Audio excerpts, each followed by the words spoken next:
현재 중국은 내부에서 국가의 위기가 생겼고 이를 한국 때리기를 비롯한 주변 국가의 마찰을 통해서 적극적으로 해결해 보겠다는 행보가 나옵니다. 왕이 부장도 최근 한국에 방한한 것입니다. 그런데 그 가운데 한국이 보여준 장면 때문에 중국 대변인은 잠시 할 말조차 잊었다는데요. 현재 중국에 어떠한 위기가 왔으며 왜 중국 당국이 한국에 크게 당황하는 모습을 보였는지 살펴보겠습니다. 중국에서 부동산 붕괴에 심상치 않은 조짐이 나와 연쇄 부도의 가능성이 제기되고 있는 상황입니다. 중국의 부채의 뇌관 중에 하나는 부동산인데 업계 2위인 헝다가 사실상 파산되었다는 말이 나오는데요. 심지어 이번 일로 인해서 글로벌 증시가 크게 영향받을 정도로 심각한 일이라고 전해지고 있습니다. 일단 중국 부동산 2위 규모의 헝다그룹은 현재 파산설에 대해 전격 부인하고 나선 모습입니다만 헝다그룹의 부채는 약 350조 원 규모로 되는 대로 자금을 끌어다 써버려 갚을 길이 요원한 상황입니다. 그런데 여기서 중국 정부는 매우 독특한 행보를 보이면서 오히려 파산을 용인하는 분위기인데요. 유일한 해결책으로 중국 정부가 구제금융을 마련해 회사가 연명할 수 있도록 도움을 줘야 합니다만 오히려 중국 정부는 헝다그룹에 자금을 주지 않고 그냥 망하게 해버린다는 방침을 세운 것으로 보입니다. 중국 정부는 최근 수년간 수많은 기업들을 그대로 파산하게 내버려 두는 정책을 실행해왔습니다. 부실 기업들은 정리해버린다는 의도를 가지고 있어 부동산 회사만 250여 개가 그대로 파산했습니다. 또한 부동산 기업뿐만 아니라 반도체를 비롯한 수많은 첨단 기업들도 그대로 파산시켜버리는 행보를 보입니다. 중국에서 많은 기업들이 파산하고 있다는 뉴스가 들려오는데 이는 중국 정부가 그대로 방치하는 것입니다. 이는 미국과 정반대의 모습입니다. 미국은 연준에서 돈을 찍어내고 계속해서 금리를 묶어두고 있습니다. 미국에는 정부의 싼 이자로 연명하는 소위 좀비 기업이 아직도 많이 존재하는 것이 한 이유라는 것입니다. 미국이 이러한 좀비 기업을 살려두는 것은 이런 좀비 기업과 연관된 국민들의 일자리가 있으며 이러한 기업을 내치면 말 그대로 쓰나미 같은 금융 위기가 오기 때문에 여전히 금리를 올리지 못하고 사실상 방치하는 상황인 것이죠. 이런 좀비 기업은 미국 금융위기의 불씨가 될 게 자명하나 미국은 최대한 이러한 충격을 줄이려고 노력합니다. 하지만 중국은 헝다그룹에 전 재산을 넣은 국민들이 얼마나 되건 말건 그 자체가 중국에 중요하지 않은 것입니다. 최근 중국 당국이 부실 기업을 정리해버리고 최대한 알짜 기업으로 가자는 초긴축으로 흐름을 바꿨기 때문이죠. 또한 중국은 현재 강력한 부동산 대출 규제를 실행 중이니 헝다그룹은 부동산 담보로 대출이 불가능한 것입니다. 따라서 헝다는 그대로 부도 직전 위협에 처해 있으며 이는 중국은 물론 글로벌 증시에도 영향을 줄 것으로 보입니다. 그런데 이 가운데 중국이 전혀 뜻밖의 상황이 발생해 특단의 대책을 강구 중인 상황이라고 하는데요. 중국에서는 집회 등이 금지되어 있으나 이번 일로 인해 국민들이 반발하고 들고 일어날 수도 있는 상황이라고 합니다. 헝다그룹에 투자했거나 앞으로 지어질 부동산에 미리 자금을 넣은 투자자들은 그룹의 파산 소식을 듣고 길거리로 몰려 나와서 시위를 하고 있습니다. 중국 공산당은 어떠한 형태로든 간에 집회를 금지시키고 있습니다. 사람들이 모이면 결국에 중국 체제가 흔들릴 수 있고 과거 천안문 사태를 경험한 중국은 절대 모이지 못하게 하죠. 하지만 자신들의 재산을 거의 잃게 된 중국인들은 그야말로 이성을 잃은 상태로 데모를 하기 시작한 것입니다. 문제는 이제 이러한 집회와 데모가 도미노같이 중국 전역에 퍼질 수 있다는 진단이 나오는 것이죠. 왜냐하면 중국의 각종 부동산 회사들은 사실상 중국의 지방 정부들과 동시에 빚을 끌어다 쓰고 있습니다. 즉 중국 지방 정부들은 프로젝트를 기획한 다음에 각종 부동산 회사들의 2차로 수주를 내리는 것입니다. 문제는 이 지방 정부들이 시진핑이 있는 공산당 중앙정부에 잘 보이려고 쓸데없는 사업을 많이 진행한다는 것입니다. 최근에 철거된 관우 동상과 같은 곳은 말할 것도 없으며 유룡도시와 같은 관광지도 수천억을 투입해 만들고 있습니다. 중국 지방정부에서는 이러한 부동산 회사들의 프로젝트에 은행이 승인하도록 보증까지 서주고 있는 상황입니다.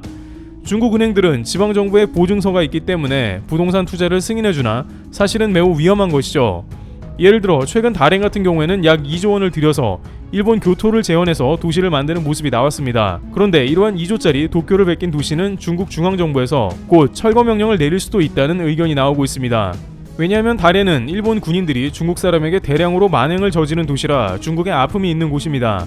우리나라로 치면 서대문 형무소 옆에 교토거리를 조성한 것과 비슷하게 중국 내의 비판이 매우 심각한 상황입니다. 많은 중국인들은 교토거리에 대한 거부감을 가지고 있고 강한 비난이 나오자 지난달에는 잠시 문을 닫기도 했습니다.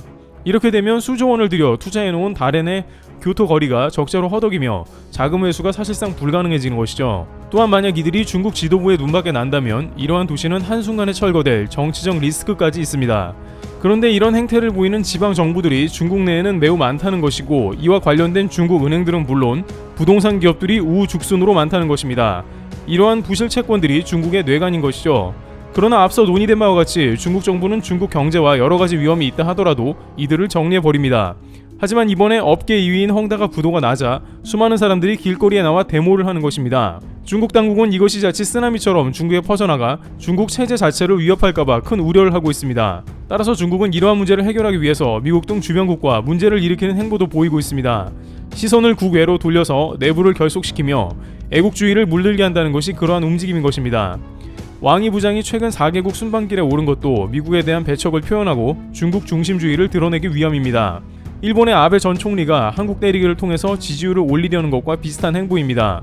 특히 현재 왕이 부장은 전격 한국에 방한했고 중국과의 다양한 현황에 대해 말하고 있으며 그 가운데 한미 관계를 비판하면서 미국을 경계하고 한국에는 따끔한 경고를 하려고 할 수 있습니다. 그는 기자들의 파이브아이즈 한국 가입에 대한 질문에 파이브아이즈는 냉전 시대의 산물이라며 한국에서 미국과 파이브아이즈 연합 등을 가져가려는 행보에 대해 대놓고 반대하는 모습을 보였습니다.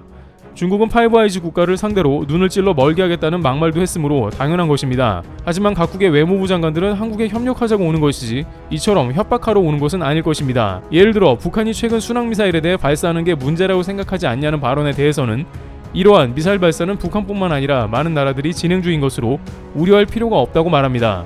하지만 중국은 많은 나라들이 하는 미사일 방어체제인 사드에 대해 유독 한국에만 보복을 하는 모습을 보였습니다. 북한에만 너그럽고 한국에는 옹졸한 모습으로 아직까지도 한한령이 이어지고 있는 것입니다. 또한 느닷없이 공자의 31입이라는 말을 인용했는데 이는 30이 되면 뜻을 세운다는 논어의 말이며 한중간의 30년 수교를 언급하며 협력을 강조했습니다만 한국의 누리꾼들은 과거 분서경유나 문화혁명 등에서 가장 먼저 공자의 유교를 비롯해 공자상 등을 중국에서 모조리 치워버렸는데 다소 황당하다는 반응을 보입니다. 앞서 베트남에서도 외교장관으로 방문을 했습니다만 베트남 바로 앞바다인 남중국해에서 마음대로 행동하지 말라며 으름장을 놓았던 것과 비슷합니다. 하지만 왕이 부장은 의외로 지난 방한 때와는 다르게 발언을 다소 자제했다는데요. 우선 당장 내년 2월에 베이징 올림픽 때문에 한국에는 올림픽 관련해서 꼭 참석을 부탁하고 협력을 구했기 때문이며 또 다른 이유는 최근 한국의 행보가 심상치 않으며 중국에서조차 한국에 관한 방송이 나가고 있기 때문입니다. 한국은 왕이 부장이 청와대와 외교장관을 접견한 15일에 SLBM 발사를 보란듯이 세계 7번째로 성공시켰습니다. 중국 외교부는 한국에서 뜻밖의 SLBM 실험 소식이 나오자 다소 당황하는 반응이 나오고 있는데요. 사드에 대해서는 그렇게 철저하게 반응하더니 막상 한국의 국방력이 새삼 강하게 느껴져 오는 것입니다. 자오리젠 중국 대변인은 기자들이 한국 SLBM 개발 성공에 대해서 어떻게 생각하냐는 답변에 그는 당황했는지 곧바로 답변을 못하고 잠시 침묵을 지키는 모습을 보였는데요. 중국은 해당 뉴스를 주의 깊게 봤다라면서 지역의 평화, 안정, 발전을 유지하는 데 힘써달라며 왕이 외교부장과 양국 발전에 대해서 심도 있게 의견을 교환하길 바란다라고 부드럽게 말했습니다. 한국이 자주국방의 일환으로 최고의 무기들을 개발하는 국면이 오니 중국도 과거와는 사뭇 달라진 것입니다. 말 그대로 SLBM이 괜히 게임 체인저라는 말이 붙는 게 아니라는 게 여실히 증명된 셈입니다. 왕이 외교부장도 베트남에서는 미국을 적극 물리치고 중국과 함께 잘해보자는 직설적인 메시지를 던졌습니다만 최근 한미 관계를 비롯해 한국의 국제적인 위상이 빛나자 생각보다는 다소 누그러든 멘트만을 보이고 있습니다. 물론 중간중간 중국 중심의 언행이 보이긴 합니다만 그만큼 한국의 위상이 예전과는 달라졌다는 것입니다. 앞으로 한국이 핵잠과 추후 핵무기까지 보유한다면 주변국은 더욱더 한국을 존중하는 모습을 보일 것입니다. 이러한 이유로 한국은 화력에 집중하고 있으며 자주국방을 강화하는 이유를 증명하고 있습니다. 테이블TV였습니다. 감사합니다.